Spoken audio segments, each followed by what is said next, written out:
Was the lost continent of Atlantis actually North America, Hyperborea, and the connection to Native Americans?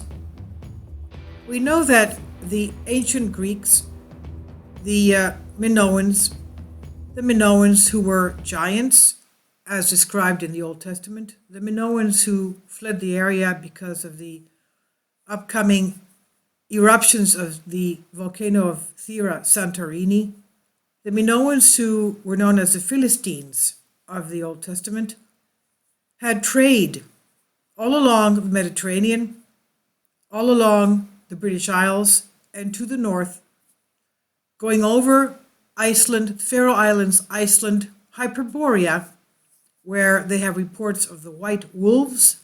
White wolves, as we know, are only in the Arctic. From there, they would go to Greenland, and from there on to Labrador, and down into the Great Lakes region. As we can see here, this is where their haplogroups have been found.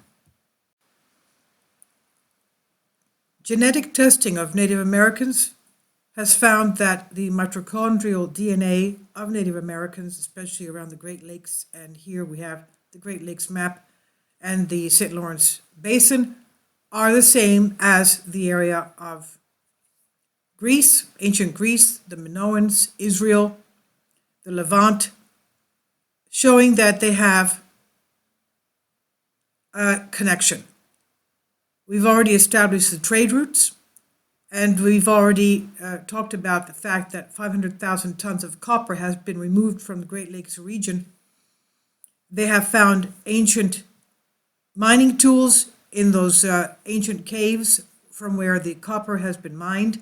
They left a little bit for the trinkets and jewelry for the Native Americans, but obviously they were mining this and taking it back to the old country, just like they were buying and trading for tin from the British Isles. They were also trading for copper from North America. There are various debates as to where the ancient lost continent of Atlantis could have been, but look at the continents of the earth, how well they fit together like a puzzle. And when we read the description of Plato's Atlantis, his history of Atlantis, written about 360 BC, Plato mentions a grand island or continent across the Atlantic, meaning across the gates of Gibraltar, and that it's larger than Libya and Asia combined. Libya meaning North, at that time, all of North Africa. This continent was so enormous, he said, it encompasses and it wraps around the veritable ocean, meaning wrapping around the ocean of the Atlantic. And we have to know that in previous videos we've also ascertained that Plato was describing the trade between the ancient Greeks and all the way down to up towards Britain and across towards the copper-rich Great Lakes. He says the continent is so enormous that it encompasses around the Atlantic Ocean. Now, is it possible that Plato was talking about the American continent and not Atlantis? Was he, in fact, describing North America, for example, and South America, as being Atlantis? So it could be. So we should not ignore that. Many scholars and researchers show that proper translation of Plato's text places Atlantis in the Mediterranean, not the Atlantic or some other exotic location. It's conceivable to accept that ancient Greeks around the 4th century knew of the American continent across the Atlantic. It's interesting, several clues suggest that this may not be such an outlandish assumption. About 1966, 20 some odd years ago, Mark McMenamin, professor of geology at Mount Holyoke College in the United States, discovered and interpreted enigmatic markings on the reverse side of a Carthaginian gold coin minted around 350 BC. That's just about the time of Plato. And it showed an ancient map of the world. In the center of this world map, there is a clear depiction of the Mediterranean basin, an image to the right representing Asia, and an image to the left representing what looks like the American continent. Professor McMenamin also found that all known specimens of this type of coin form the same type of a world map, quote unquote. And this was interesting as a discovery, but it's interesting. What is interesting is the particular Carthaginian coin minted at the same time when Plato unveiled his story of Atlantis, revealing that there was a large continent across from the Pillars of Hercules. We also have the Piri Reis map, named after a Turkish admiral, a cartographer, who lived 1465 to 1553.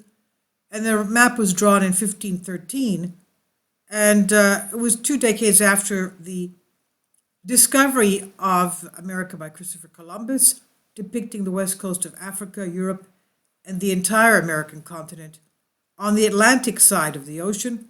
And according to Piri Reis, his map was based on several other charts dating from the 4th century BC. So he didn't make it. It was just based on other charts, which we don't know of. We don't have them in hand, but this is what his claim was. And while famous map does not it's not close to what a satellite image would be, it still depicts the sides of the Atlantic, North and South America, and it even shows parts of Antarctica, wrapping around the Atlantic at the bottom of the map, and showing Antarctica, as we said. And we know that the area of Antarctica was not discovered until at least 300 years after the Piri Reis map was drawn up. Now, is it possible that the flaws on the Piri Reis map, which most likely appeared on much older originals as well, explain why Plato was under the false belief that the immense continent across the Pillars of Hercules encompassed, wrapping around the Atlantic Ocean, and just as the northern hemisphere, where North America along Greenland, Iceland, other islands seem to encompass the North Atlantic in the map. And it could be the legendary Hyperborea. The ancient Greeks knew of North America across the Atlantic, perhaps, also knowing Hyperborea, Hypervora, as opposed to Hypernotia, Notia meaning south, Borea, Vorea meaning north. So Hyperborea was the high north, really up north, the Arctic, in other words, where they have the white wolves. As we know, white wolves are only there in the Arctic. So the texts of Plato describing Hyperborea and the white wolves can only be the Arctic Circle. Hyperborea, meaning extreme north, as opposed to Hypernotia, meaning extreme south. It could only have been in the Arctic. Now, the Greeks believed that Hyperborea was an unspoiled territory far north from Greece, that the sun never sets. Of course, the only place due north where the sun continuously shines at least 6 months out of the year is the region above the Arctic Circle. The territory not easily accessible, especially during winter months. And according to poet Pindar from 522 BC to 443 BC, he wrote that, quote, "Neither by ship nor on foot would you find the marvelous road to the assembly of the Hyperboreans," end quote. So when bearing this in mind, this extreme north of Hyperborea, the place where the sun never sets, this region is inaccessible by foot or boat, most likely due to the frozen Arctic, as we know. Where else can we place this location? Can Hyperborea have been the figment of vivid imagination, as in the case of other stories brought to us from ancient Greece, which involved real places wrapped in mythical elements?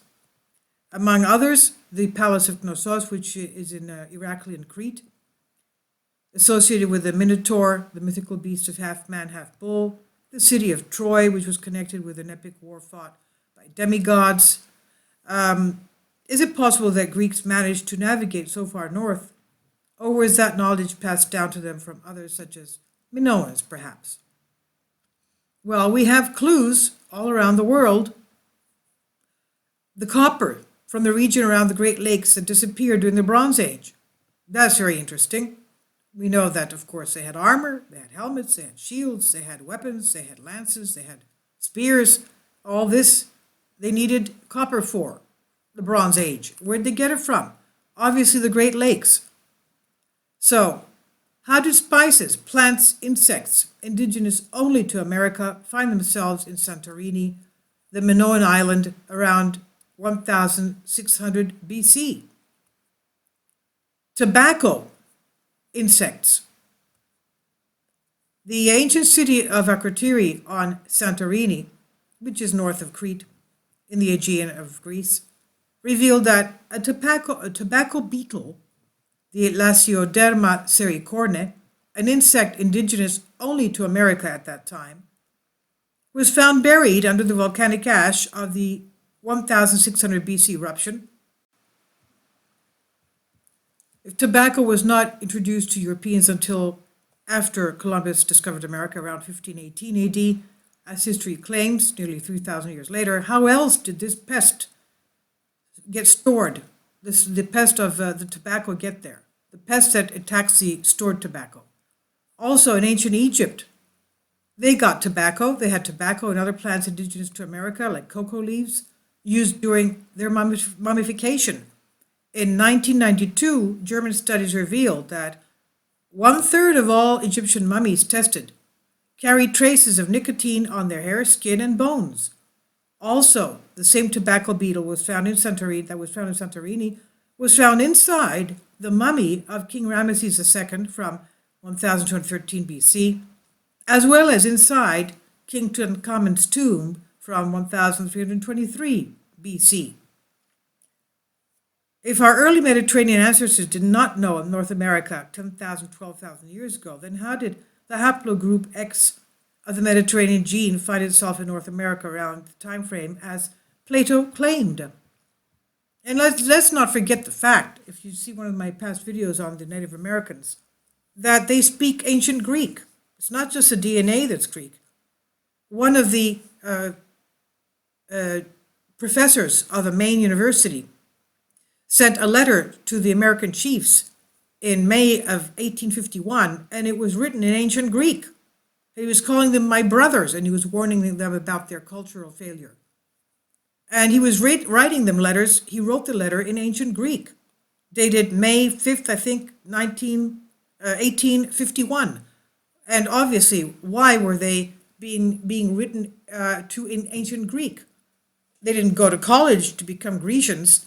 It was obviously their mother tongue and their mother alphabet. So it's not just the DNA, not just the removal of the copper for the Bronze Age. It's also the fact that that's their language. So it could be, in my opinion, it could very well be, it's not impossible, because of the fact that the continents fit like a puzzle together. From Plato's description, it could be that Atlantis is actually here with us. It's North America. Hence all these beautiful pyramids and weird things that we have no answers to the questions for. And unfortunately, a lot of archaeologists are not digging in North America to find out what they can excavate and what's buried underneath.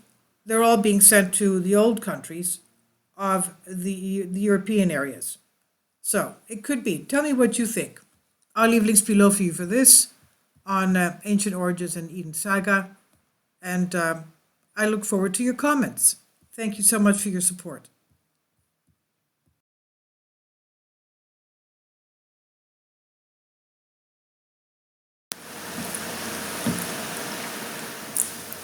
If you'd like to join me on my Patreon account, you will hear content not covered by mainstream media. These riveting stories will be based on my research, and I will state my opinions and give my personal insight on diverse and controversial subjects and world events not covered by mainstream media, and not supported by YouTube guidelines. So whatever I have on my Patreon, most of those will not be on my YouTube channel. Please consider becoming a member today. More of the most significant and important videos will be on my Patreon channel. Your support helps me to continue my research and keeps this YouTube channel alive. And we depend on your support, your generous charity, because we help economically challenged families here in Athens, Greece, in Kapota, and we also help the young generation with university tuition and the community around our church. Thank you.